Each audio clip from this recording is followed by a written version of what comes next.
Well, if I had to get, like, if there's one stereotype that I think actually exists for computer science majors, is probably the kind of geeky, nerdy programmer type that just sits in their room with, like, the lights off and just programs all day.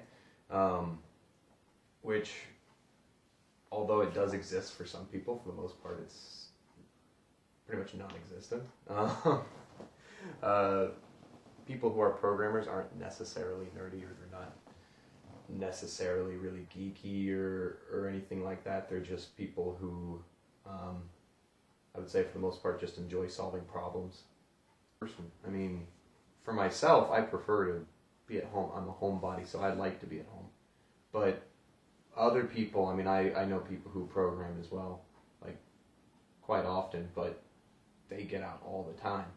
Whereas it's more or less just a personality difference. Like, you can be an extrovert or an introvert and still be a programmer.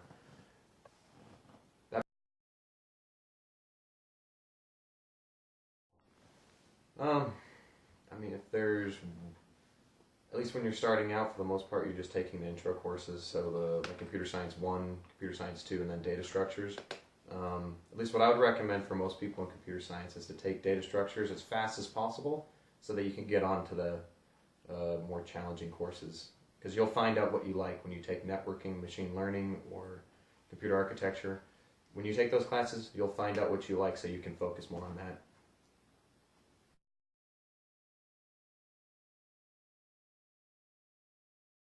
I would say for after graduation, when it comes to being a computer science major, you have a lot of different paths open to you. Um, a lot of people decide to go into industry, and then a lot of people decide to go perhaps pursue a master's degree. At least for, say, if you keep going in academia, typically when you choose a master's degree or a PhD program, whichever sub-discipline of computer science that you most enjoyed, that's usually what you'll focus in. So if you really like networking, you could go for a master's in CS, but with a focus in networking. But then when it comes to like going into industry, I mean, there's so many different options that you have. I mean, a lot of people decide to become like a web developer, which has, the back end, the front end work. Networks engineer, a lot of people these days go into machine learning, artificial intelligence, stuff with neural networks. So I mean, there's quite a bit of different things you can do. So basically, whichever class that you really enjoyed in high school, or not in high school, but in college, typically most people will follow that path when they go into their careers.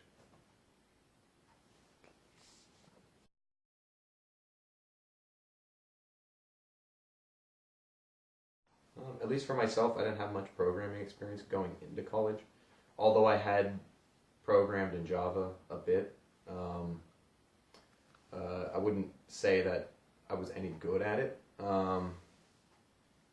Most of my experience prior to being in a computer science program was mostly mathematics, like Calculus 1.